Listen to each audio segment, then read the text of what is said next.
Há mais ou menos um ano, eu fui diagnosticada com um transtorno de ansiedade. E a primeira vez que eu ouvi isso da boca da minha terapeuta, eu juro por Deus que eu achei que ela tava exagerando. Ou eu tava exagerando. Ponto é que tinha alguém nessa história que tava exagerando. Que não era possível que fosse tudo aquilo e que o que eu tinha era passageiro. Já no segundo momento, quando eu finalmente entendi o que era ansiedade, eu pensei, bom, isso explica boa parte da forma como eu me sinto, por que eu vivo nessa constante tensão.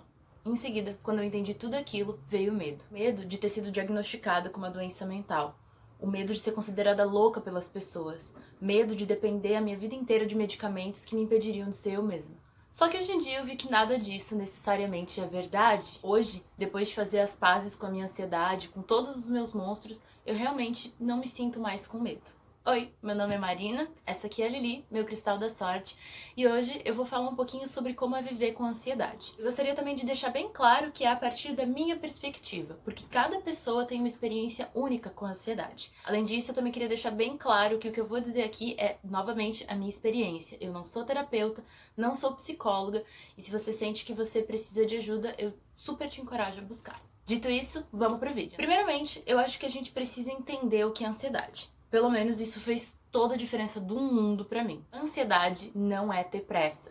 Ansiedade também não é querer que uma coisa aconteça de uma vez. Isso são outros sentimentos que podem ou não estar relacionados com ansiedade, mas que não necessariamente se configuram como um transtorno de ansiedade. Ansiedade é ter baixa autoestima. É acreditar que você não é bom o suficiente e que também nunca vai ser bom o suficiente. Que você é só um peso na vida das pessoas. É viver em um estado constante de tensão, mesmo quando aparentemente não tem motivo nenhum pra você se sentir daquela forma. Ansiedade é você não se sentir confortável em lugar nenhum, nem mesmo dentro do próprio corpo. É sentir que você tá sempre incomodando as pessoas ao seu redor e que por isso você precisa compensar o tempo todo tentando agradar todo mundo. E também é precisar de validação, é precisar que as pessoas digam que você não tá incomodando, que você é uma pessoa legal, é precisar de uma constante validação. A ansiedade é você ter pensamentos paralisantes. É você ter tanto medo que você não consegue fazer as coisas que você precisa fazer. Sem contar que ela também pode vir na forma de preguiça, procrastinação, irritabilidade, sensibilidade excessiva, sintomas que parecem que nunca vão embora, doenças inexplicáveis e aí por diante. Para não falar besteira, eu fui buscar uma definição da psicologia sobre o que é transtorno de ansiedade. E eu achei uma bem interessante que eu gostaria de dividir com vocês. Eu vou até ler para não falar besteira, viu? Ansiedade é um sentimento vago e desagradável de medo, apreensão, caracterizado por tensão ou desconforto derivado de antecipação do perigo, de algo desconhecido ou estranho. E continua falando o seguinte: a maneira prática de se diferenciar ansiedade normal de ansiedade patológica é basicamente avaliar se a reação ansiosa é de curta duração, autolimitada e relacionada ao estímulo do momento ou não. Entender o que de fato era o transtorno de ansiedade foi fundamental para que eu conseguisse sair do papel de vítima, de pessoa que tem uma doença mental, para um papel um pouco mais ativo, de alguém que poderia fazer alguma coisa para mudar aquela situação. Em outras palavras, foi fundamental para que eu saísse do papel de vítima e entrasse no papel de dona da minha própria vida.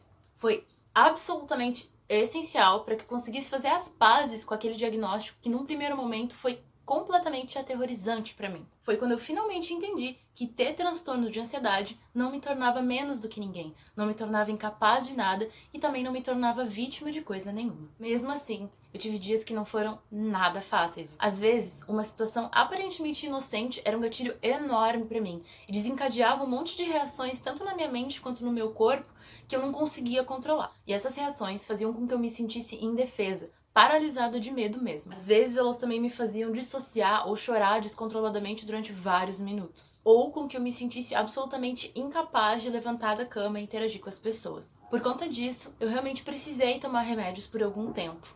E eu vou dizer que, assim, no início não foi uma decisão nada fácil, porque eu tava muito resistente com tomar remédios. Pra mim, conversar com profissionais sérios e qualificados e que me respeitavam enquanto pessoa, não somente enquanto paciente, enquanto uma cliente, foi muito importante. Até porque, como o meu próprio psiquiatra e minha terapeuta repetiam várias vezes, o remédio nada mais era do que uma muleta, ou seja, era temporário. Do mesmo modo que uma pessoa que quebra a perna às vezes pode precisar de muletas para poder caminhar, uma pessoa que tem algum transtorno desse tipo pode às vezes precisar de um remédio para conseguir dar um gás extra. Uma das coisas essenciais para mim também é que foi super enfatizado de que era muito importante que eu buscasse outras formas de cuidar de mim mesma. E foi por isso que eu fui atrás de várias atividades. Eu fui atrás de yoga, meditação, terapia quântica, dança, canto, todo tipo de atividade que vocês podem imaginar. E todas elas me ajudaram um pouquinho a conseguir me recuperar pouco a pouco. Hoje em dia, eu sei que embora a ansiedade não tenha cura no sentido literal da palavra, ela não precisa dominar todos os aspectos da minha vida. E que não, eu não precisaria, assim como não preciso depender de remédios o resto da minha vida. E assim,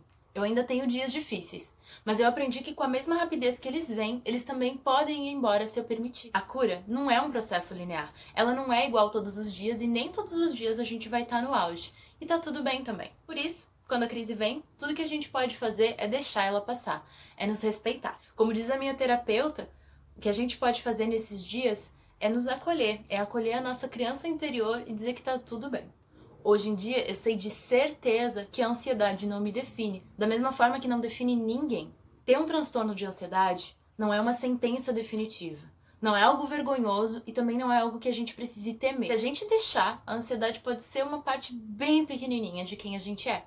Se você convive com alguém que tem transtorno de ansiedade, a minha dica pra você é: procure ter paciência. Eu sei que entender e conviver com pessoas que tenham um transtorno de ansiedade pode ser bem difícil. Mas quanto mais as pessoas ao nosso redor entendem esse processo de cura, mais fácil ele vai ficando, mais amparado a gente se sente, por assim dizer. Até porque, mesmo que não pareça, a gente realmente tá tentando o nosso melhor todos os dias. Se você tá vendo esse vídeo e tá tendo um dia difícil, eu tô aqui pra te dizer que ele vai passar. A crise sempre passa. O sol sempre vai voltar a brilhar, não importa o quão feia seja essa tempestade. Tem uma frase que eu gosto muito que é: você sobreviveu a 100% dos seus piores dias, então você vai sobreviver a esse também, viu?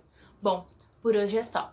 Muito obrigada por ter assistido até aqui, viu? Se você curtiu esse vídeo, deixa um like ou um comentário aqui embaixo. Às vezes, a gente saber que não tá sozinho é uma das coisas mais importantes nesse processo todo de cura. Muito obrigada de novo, um beijo grande no seu coração e até a próxima!